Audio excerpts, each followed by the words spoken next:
Welcome, everyone, to another episode of Coaching in Session. My name is Michael Reardon, and I'll be your life coach this evening. So today we have our blog post Monday, where I talk to you about the blog that was released, the blog that I'm putting out. And this one was actually a request from a community member. And they were interested into understanding how to become more in control of their anger. I'm going to see if I can find the conversation very quickly, because in a sense, they were trolling, but in a sense, they were serious. And they wanted me to help them, right? They wanted me to help them with their anger right then and there. And that's not what I do. I vet, or I take time to understand who I work with, and I see if I want to work with you. Because when you have your own business, or I guess when you're just a life coach in general, you can choose who you want to work with, right? Like, I'm not in need to work with someone. They might not be in need to work with me, and that's fine, right? Like, it goes both ways. So when this person was almost demanding, they were like, "Are you going to help me or not? Are you going to help me or not?" And I said, sign up for a session. It doesn't cost you anything. Literally go to my website, sign up for, a free 30-minute discovery session, see how I can help you. And then also that session is not so much what I can do for you, but if you're able to implement the change that needs to happen. Because there's a few things that needs to happen, right? Number one, you have to have the desire for the change. And what I find is that people want change, right? They want to get somewhere in their life. They want to become someone, but they're not willing to put in the work, right? They're not willing to be consistent. And so those people, I say, you're just not ready yet, right? And I tell them why. But I always give them the option. If they wanted to try, they can, but then they're paying at that point. So I'm not out to get people's money. I'm out to help people. So for this person, they refuse to even help themselves. I said, sign up for a session. No.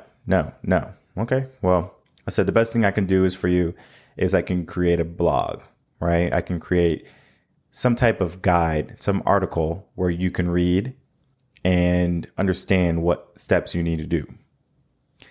And so I said, okay, it's going to take some time for the article to be released. So this was about 2 months ago when the conversation had happened, because all of my blog posts are actually 2 months in advance. So just in case something happens, like this week is a busy week, but I still make sure by Wednesday I have a blog post scheduled for 2 months. In 2 months it comes out. So this one was done for, a couple weeks now. And it's about anger management. And what better time than now? We are living in a society where it's very simple to be angry at someone. It's very simple to create an excuse for why you should dislike a certain person, right? If they don't have the same religion as you, you can hate them. You can be angry with them. If they don't have the same moral ethics as you, you can hate them. You can be angry with them. If they don't follow the opinion of the masses, you can hate them and you can be angry at them. And it's a trend. And it's not a Western trend. It's not a Eastern trend. It's a worldwide trend. It's a human trend. People dislike certain people for certain reasons. The Nazis with the Jews, or the whites and the blacks, the vaccinated with the unvaccinated. There are many reasons to be angry. But is that reason valid? Because we can give ourselves a reason to be upset or be angry. But is that reason a valid reason? And if it is a valid reason, does that anger benefits you in some way. Typically, anger is going to cause you more harm than it is your opponent or the recipient. So if you're upset with a certain group of people and you want to do harm to them, or you're angry with them, you're holding on to that anger until you release it onto them. But then when you release that anger, do you feel any better? And more often than not, you don't feel any better after you release that anger. There's some people who do, right? There's some people who get a joy out of seeing someone hurt and harmed. But it's human nature to not hurt other humans. We don't want to be hurt. So why would we want to hurt someone else? And it's very simple, and it's very easy to say, well, this person did this to me, so they got what they deserved. And I understand that type of thinking. I understand that logic. But when you operate in the realm of being a victim and finding a reason for negativity, where does that lead you in the end? And when we go down that road, it doesn't really lead us any place, because either we're in a rat race with that anger, we're in complacency with that anger. Typically, anger doesn't bring growth. Maybe in some realms, yes.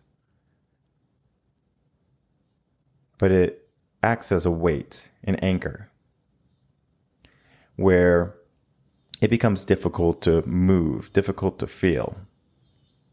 And we have to let that go. So we're going to be talking about that today. We're going to be diving into anger in several aspects of our life, of our family life, and then in our relationships. Because every single area can bring about anger. So we're going to be talking about that. When I was asked to help someone with their anger problems, their reason for wanting help was they were angry with their parents, right? They were angry with their family. They wanted to find a way. How could they not be angry with their parents anymore? And that was just their situation. So I already explained it. I told them to get a session. We're going to, do this on the phone. We don't have to do a video, because I understand some people are shy and they just don't want to have a video. So I always offer just phone session for the first time. And if they feel comfortable, if they really want to, we can do video. I don't mind either way. And so I simply offered him a phone session, and just to kind of get things rolling. But it was so much pushback. And this is kind of where I feel like there's a little bit trolling, because if you really wanted to get better, you would be more adamant about getting the help you were looking for.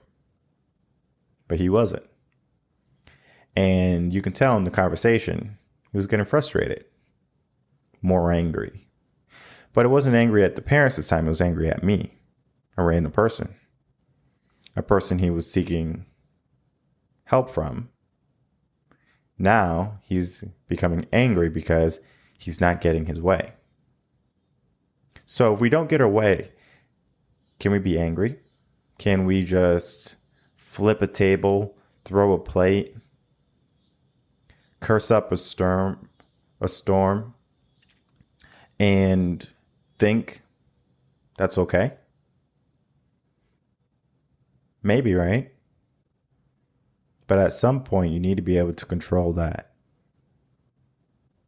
And we're going to get into that too. Because if you're going to allow someone to frustrate you, if you're going to allow someone to make you angry, resentful, whatever that feeling is, you allow that, not them. Now, a person may add on to your anger or increase your levels of hatred toward them. It's very possible, right? Especially if someone is nagging, annoying, and persistent in doing what you don't like or what you repeatedly told them that you will not tolerate. So you get frustrated, you get upset, you get angry. And the thing about anger is a secondary emotion. So a secondary emotion is an emotion that comes after the fact of a primary emotion. So like happiness, sadness, jealousy, right? Like your primary emotions, right? The first thing you feel typically. Because if someone breaks a plate, a cup, right? So if someone came in my office and broke a cup, they broke my cup, I'll look at them and I'll say, what's wrong with you? And then I might be sad my cup is broken. Maybe I didn't like the cup, so maybe I'm happy the cup is broken. But this cup, you don't want it to be broken. You could buy it in the stores, revenconcepts.com/merch. So all those wonderful things that can happen when something bad happens. Emotions, right? That's how you know you're alive. That spark. Someone did something. What do? How do you feel? And typically anger comes with sadness. You're sad because you didn't get your way. This person was frustrated, was sad that they didn't get their way. Whether when dealing with their parents or dealing with me, I could tell their anger was stemmed from a pre-existing issue they're having. Entitlement, inferiority complex where they think they're better, selfishness, not being able to understand that there's more in the world than just you, right? How do you operate? Is it your way or the highway? Do you need things done immediately when you say it? Otherwise, you're going to be angry? And it typically stems from sadness. So an angry person has some wounds, has some trauma that need to be dealt with. But that's not always the case. I find it a lot with women. When they're angry, they have been scarred. Some type of trauma. And they have to go through a lot. And I'm not going to go into detail of what they may or may not go through. But it's different for men and women.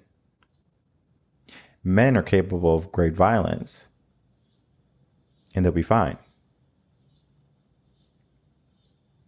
It's more traumatic for a woman, or for the majority of women, right? Because, of course, there's going to be a minority group of women who are able to separate their emotions. So if you have to kill a cow, you can kill the cow and not feel a thing.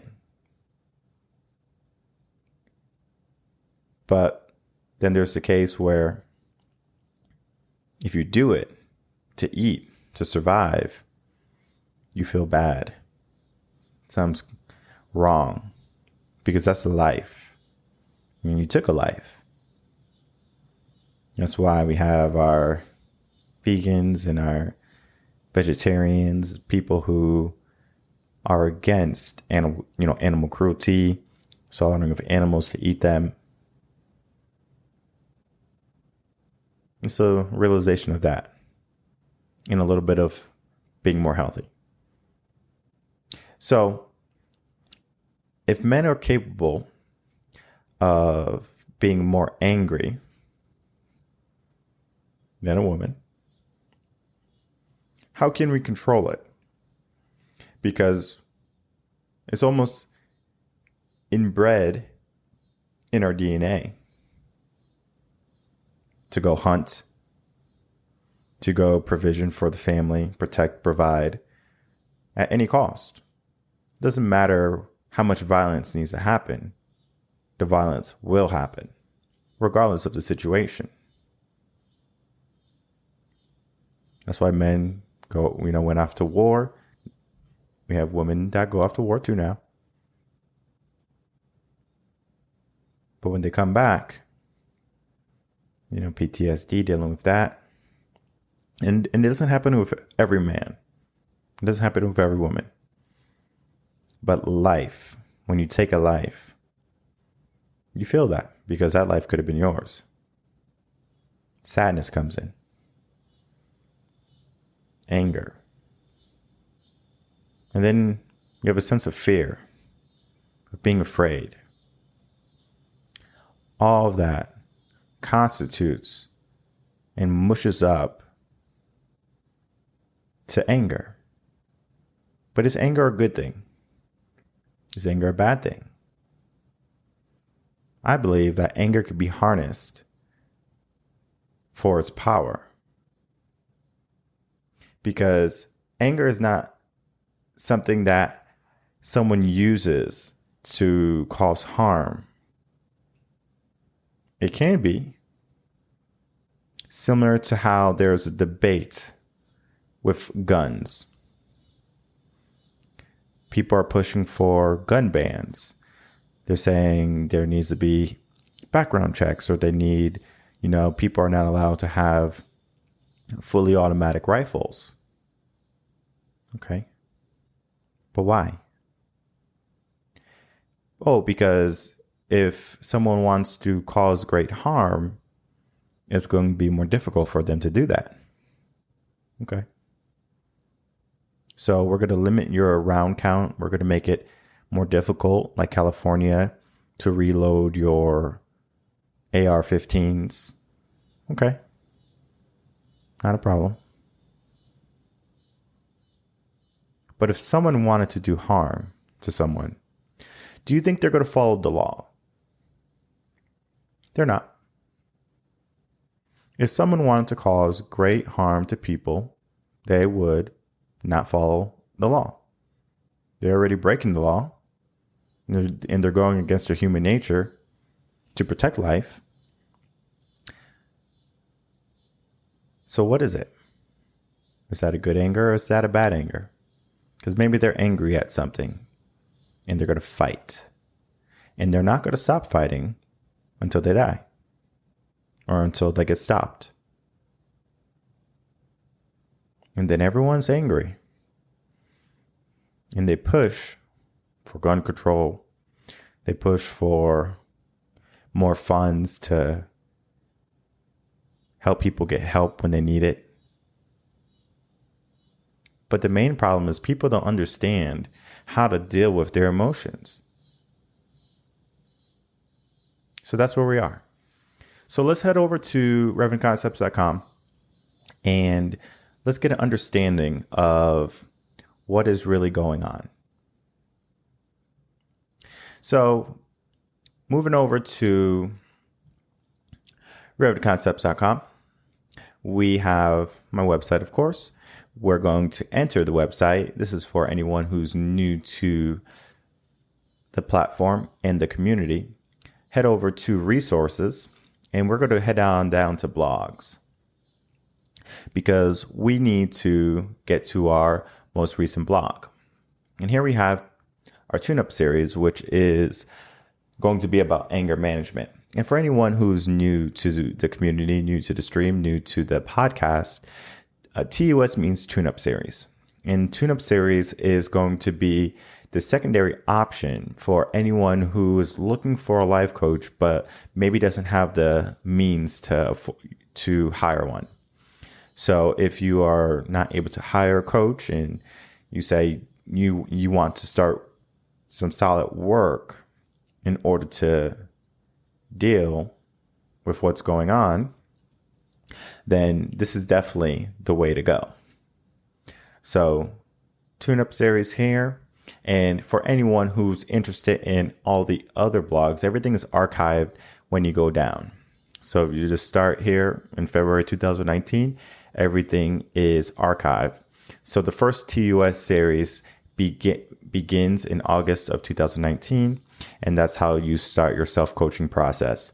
And the reason self-coaching is number one is because you need to understand how to teach yourself and how to learn from the tune-up series in order for you to be able to utilize them and grow from them.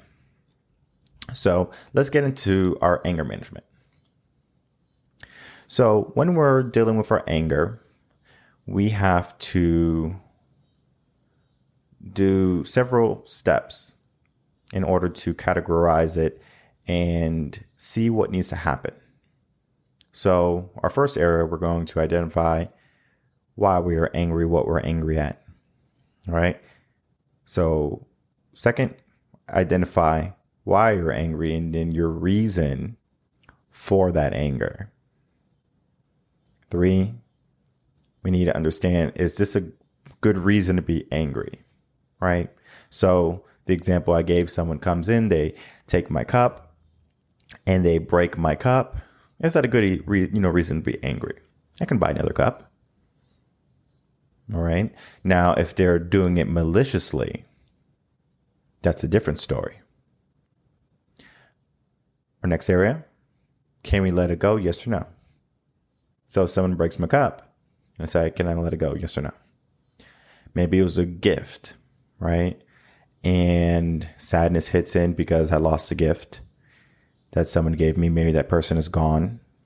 They moved on, passed on. And I can't get that gift back. So I might not be able to let it go quickly. So I'm angry. So I'm sad first and then I'm angry. How's it going to help me to remain angry? Right? Think about that. 5, most crucial step is how to let it go. And then 6 is to determine how you want to feel. So all of that being said, let's get into talking about ourselves first, then our family, and then our relationships. So when we're dealing with our anger, we have to simply understand why and what are we angry at. Because if we don't even have that basic knowledge, it's going to be very difficult for us to understand our next steps. And what we want to accomplish in this step or in these steps is an understanding of where we want to be in our life. And this is talking about our individual self. Because anger can be a great source of energy. But how far can anger take you before you hit the limit?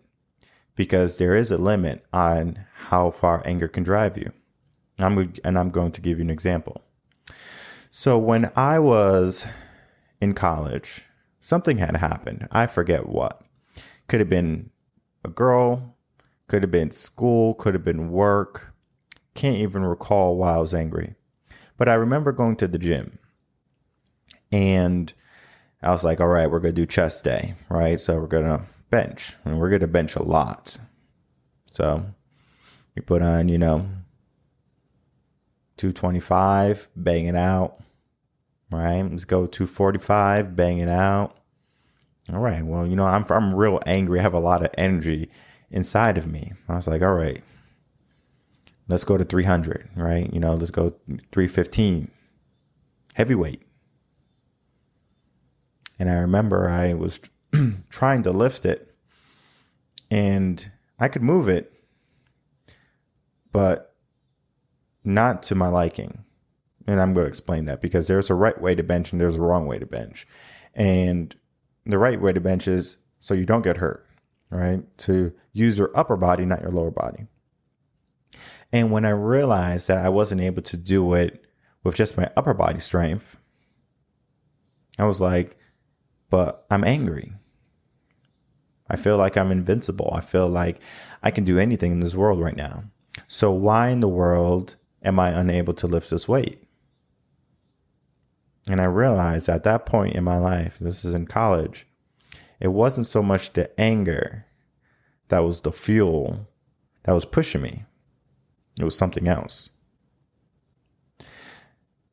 Anger is a great motivator for change, to get things done, but it doesn't provide you with an abundance or an excess amount of energy. You already have that energy within you. That's your mindset. So when you're angry, your mindset changes and it starts to focus more on, all right, I'm going to do this. I'm going to get this done. I'm going to accomplish this because I'm angry. I'm going to punch as hard as I can, this punching bag or the wall or whatever. I'm going to run as fast as I can. But that was the same body you had that morning. The anger just shifted your mindset to saying, I'm going to push myself right now. So for me, anger is one of those things that I use on a consistent basis, but not in the sense to harm people, but in the sense to push myself. And I'm never angry at myself. If I make a mistake, I make a mistake. And I learn from my failures. I don't resent things that have happened to me. I'm not going to be upset if someone does something to me that causes me some type of harm or turmoil. I'm not a victim. And I won't be a victim. People who believe that history should be abolished and forgotten and swept under the rug are people who have not even started to deal with their own emotions. They're so afraid to get hurt. They're so afraid to think about all the things that were bad. And they're sweeping everything into a corner, into a dark corner where they hope things are going to get better. Well, things don't get better by simply putting things in the corner. We have to address them. So when we're looking at the reason why we're angry, okay, and what we're angry at, okay, is it a valid reason to be angry? Maybe, right? We would have to identify that. But then the next part, can you let it go? Can you let your anger go the moment it comes? Now, emotions, if you're new to the podcast or the video series, they're meant to last 90 seconds. So emotion comes for 90 seconds, you feel it, you do what you have to do with it, and then you move on. How many people ruminate on something that has happened to them in their life? Right? I'm not afraid to raise my hand. If something bad or negative happens to me, it's only natural to think about it. That's the human mind. That's mindset. The brain is naturally negative, but it doesn't mean we have to stay there. So after those 90 seconds, it becomes your choice if you remain angry, if you remain sad, if you remain happy. It's your choice. So for people who decide to remain sad, remain angry, it's your choice after 90 seconds. What is it going to help you accomplish? Can you let it go? And sometimes it's going to not be as simple to let it go. I will say that. If someone has done great harm to you, it's going to be difficult to let that anger go. You're going to resent that person. You're going to hate that person. And you're going to think that person is the reason for all of your troubles and all your problems. And wish that if the incident has never happened, you never met them, perhaps things will be better. Your life will be better. Now you're ruminating on that thought, that idea, that fantasy, but it doesn't produce anything. So we need to let it go. But how do we let it go? And that becomes a practice. And people do different things to let their anger go. Some people go to the gym, get all their energy out, and when they're tired, then they say, okay, I'm going to go to sleep. They go to sleep and they wake up and they feel a little bit better. That's what sleep typically does. It resets you. It resets your mind because you're not ruminating on the thing that happened. And in the morning, the thought comes in your mind. You might feel like a little, pain. Maybe remembrance of exactly what went on the day before. And at that point, you choose. You choose if you want to continue to be angry or to find ways to let it go. And for me, when I start to let anger go in different aspects, I think of it in the sense of a river. And the river is flowing, and that's your mind, right? Because we have so many thoughts in a given day where we can be thinking about one thought all day long, but there's still 6,199 thoughts that we need to be thinking about. So the goal is to not ruminate. And if the river is your mind is always flowing. So your emotions are just the leaves on top of the river. And you can choose to pay attention to one leaf, maybe several leaves, and keep following that leaf. Or you can take a seat somewhere along the river and watch as your emotions come and leave. In 90 seconds, they come and they leave. And you learn to let them go. But how do you want to feel at the end of it? Do you want to feel at peace? Do you want to feel like you got it even? That's important because some people want to get even. An eye for an eye, they say. Well, if it was always an eye for an eye, the whole world would be blind. So we need to learn forgiveness. And not so much forgiveness to the person, but forgiveness to ourselves. Because the person that we hurt is ourselves. Especially if you don't go and punch anyone, or if you don't let that anger go anyplace. You don't release it. You just internalize it. You know, it's just going to be something that's going to eat at you. And maybe one day it explodes. And you're the person closest to that explosion. So let it go. It's not going to help you to keep it. But then let's talk about family. Someone does something in our family that we don't agree with.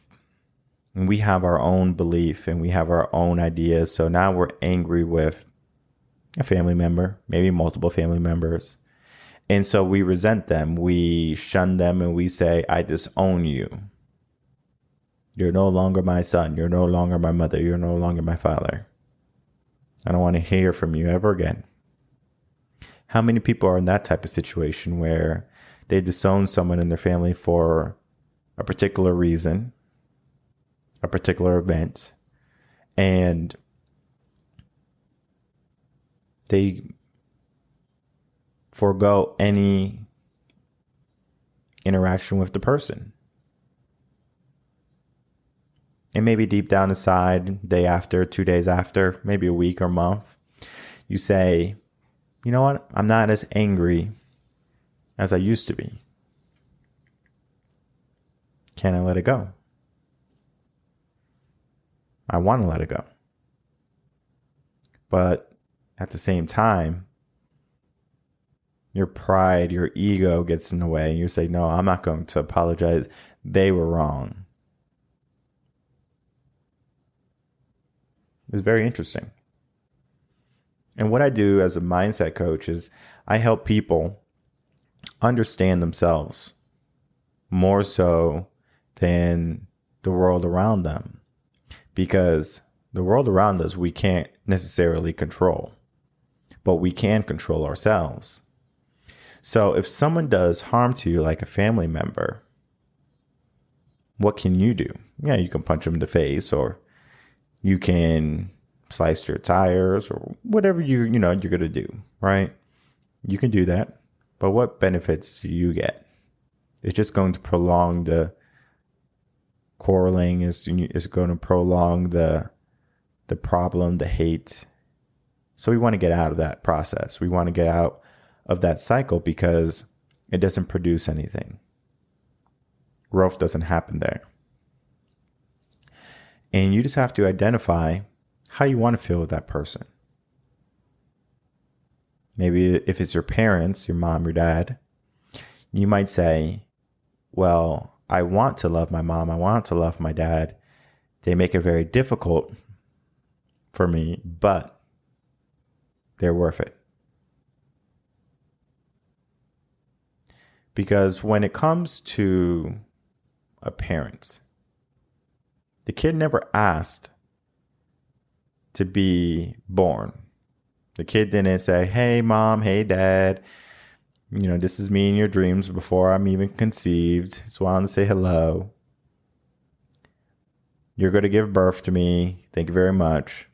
No, it's a unspoken agreement. Maybe if you're married, then it's a spoken agreement, maybe between a man and a woman to to bring a child to term.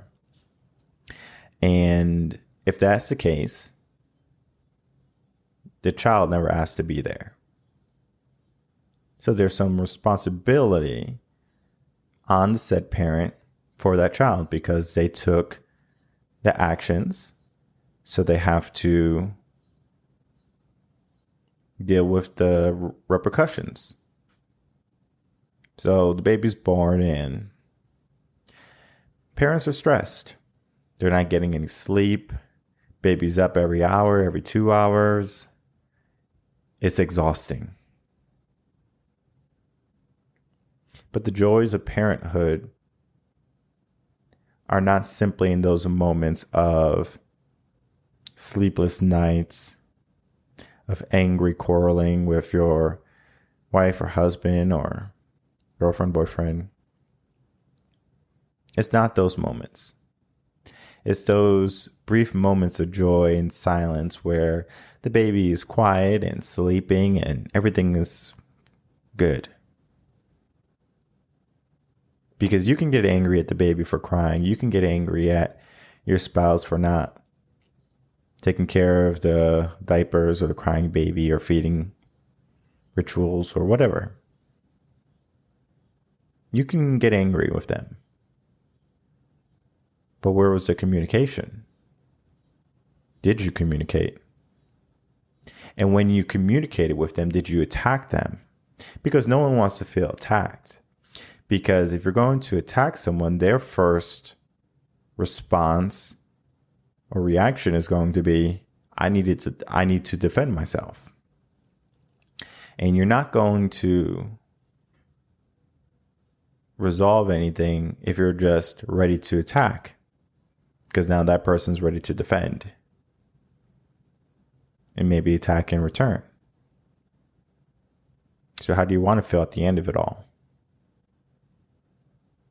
That anger that's growing inside of you, that anger that is not necessarily directed at any particular person, needs to be hemmed.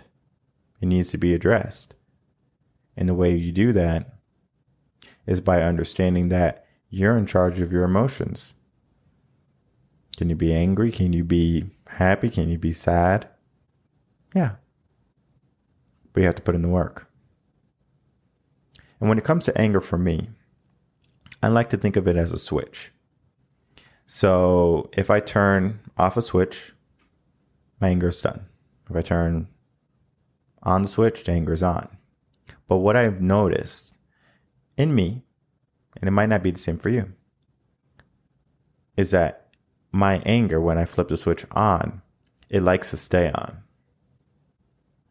So I keep it on. But I don't allow it to do negative things. I use my anger to push me to where I need to go. I have my anger adjust my mindset to be more focused and more perceptive and driven to go after what I needed to do. So when dealing with your family, and that anger comes in, does it have a place there? Maybe rightfully so, right? But at the end of the day, will it serve you? Because your emotions should be serving you, not the other way around. They're your emotions. You're not going to go to a restaurant and serve the waiter, the waitress, and say, "Oh, what would you like to eat? Oh, let me get that for you. Just grab a seat. I'll pay for it. Not a problem." Similar to anger and emotions. You're the boss. You're the customer. If you allow them in, what are they doing? Getting a free meal? Or making sure they give you exactly what you're looking for? Hopefully it's exactly what you're looking for. And then when we look at relationships, especially with violence, what drove someone to a certain level of violence in order to harm the person that they supposedly love? And it's important to understand that. So there's a story that had come out where there was a woman who was found dead, who was missing. And apparently she went out with her boyfriend. And I guess they went on a road trip or something. And the boyfriend comes back and he's by himself, right? Where's the girl, right? Did he forget her at a rest stop? Did he get angry and say, you know what, I'm leaving you. You can just figure out how you're going to get home by yourself? No. There was maybe anger that took over. But what happened before that anger? Sadness, maybe, jealousy. Who knows, right? But something happened, and now that young woman is no longer here. So in our relationships, we have to be very careful with who we allow in our life. And just when you think you know someone, they will show you that they don't know anything about you. In a sense, the mystery is nice, but in the sense, the mystery can be deadly. And in this case, it was deadly. You have to be able to identify the signs a person can or will do serious harm to you. And you can tell in a few steps. The first step is, how do they treat the people around them? Okay? What type of personality does this person have? And this is the important key here. If the person is weak, if this person is a beta male, let's just say that, a beta male, a fake gangster, a fake macho man, and this could be a woman too, right? and they're angry that they're not on top. That's a sure tell sign that they could be looking for someone as an scapegoat. I'm not strong.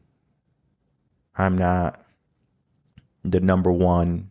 I'm not the alpha. But to you, I'm going to be number one. I'm going to be the alpha. I'm going to be the dominator. So they abuse that power because they can. It's not right, but they do. They put themselves in a relationship and they're able to dictate what they want.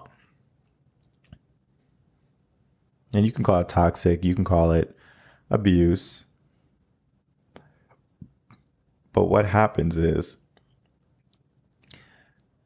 people need to have a sense of need, right? They need to be needed. They need to be wanted. And the people who don't have a purpose in their life are more prone to put that job on someone else. So maybe this young lady said that she didn't need him anymore. Maybe I hate you. Or I did this to you. And the man feels betrayed. Now he's angry. And he allows violence to take over. And not necessarily in the sense of to hurt her, but that was the outcome. And everything's still inconclusive if he's guilty, so innocent until proven guilty. But if we look at the telltale signs, it's not looking like this was some accident, because maybe if it was an accident, he'll be more willing to say, hey, this happened. I need to take responsibility because we were hiking late at night and she slipped and I didn't know what happened. I didn't know what to do. I was scared and I ran. That's an issue in itself. Because why wouldn't he have called for help? So the anger that happens in relationships is because someone feels inadequate in some area of their life. So they're trying to be on top in another area of their life. So we have to get out of that way of thinking. So if we take the three spectrums, all in all, right? We have ourself, if we're angry with ourselves, if we can make a mistake, right? Something happens in our life and we say, oh, I made a mistake. Are we going to remain angry because of that mistake? I'm not sure. It's up to you. Then we're dealing with our family. If someone in your family does something that you don't like, are you able to forgive them down the road, the next day? Doesn't matter. Are you able to forgive them eventually? And then we have our relationships where we put our trust into one person, where we hope they will remain faithful, that they will be able to contribute to the relationship into some aspect. If it's a traditional relationship, the man's going to protect and provide, and the woman's going to be the caregiver, right, and the supporter. If it's a modern relationship, maybe both people are playing equal parts. Okay, maybe if it's more of a modern feminist woman type of movement, you're going to have the woman being the breadwinner and the male taking the feminine position of the traditional role. As long as there's balance, then the relationship is going to work. The moment there's an unbalance and it's not addressed, then that's when things start to go away. So we have to understand that aspect of a relationship. But when we look at our anger, where's the balance? How much joy do you have in your life to the anger? And if you notice that you're more angry than you are joyful, what's really going on in your life that you're so angry? Maybe it's your job. Maybe you have a boss that's a jerk. Maybe your coworkers are terrible. So why are you staying there? Oh, there's no other place. I need this job in order to pay my bills. Or I understand that. I completely understand. But at some point, you need to stop creating excuses for yourself and start finding solutions. That anger should be yours to control, not the other way around. If you allow anger to control you and to do things that do not benefit you and your growth, it's something you need to start to address. And my recommendation, if you are dealing with a high level of anger, if you're dealing with anger and you don't understand where it's coming from, start to look for a coach, a therapist, to start to go through that process with you so you can identify the anger, and then you could start to take it away or put it in its respective place. Because anger has a purpose, just like bad things in life have a purpose. It helps us understand the difference between good and bad, happy and sad.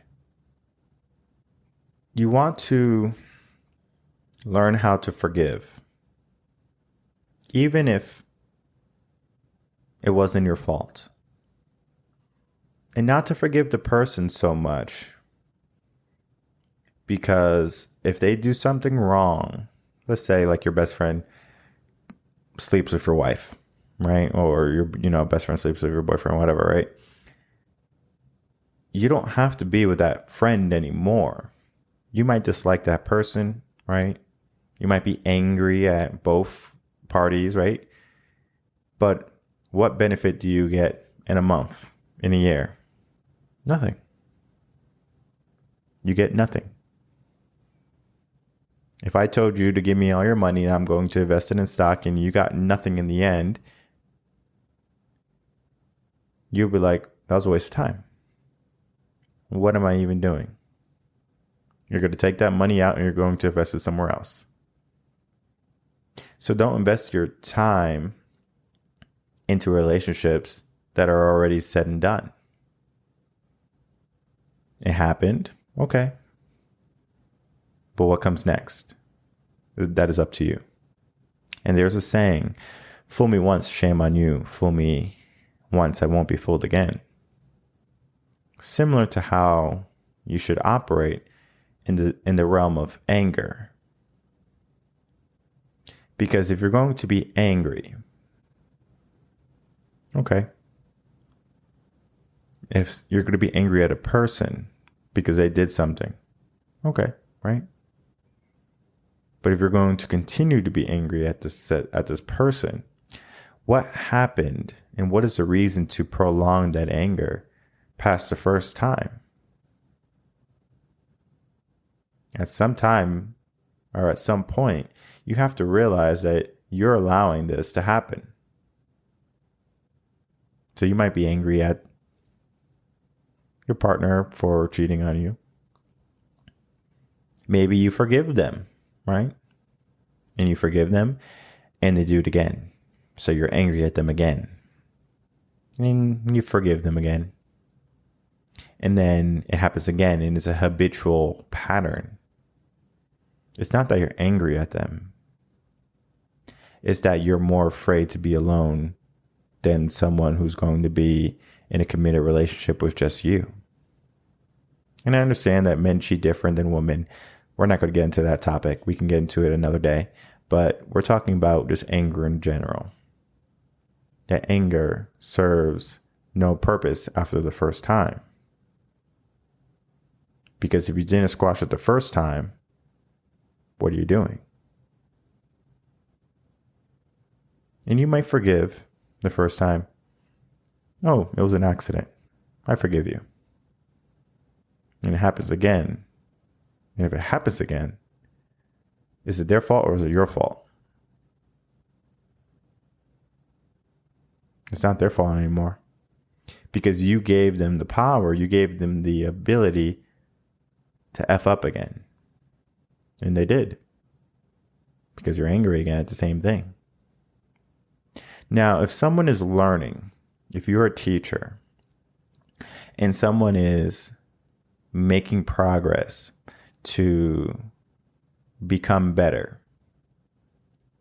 don't get angry because they're unable to do it. Have patience. That's why being a teacher, you need to have a large amount of patience.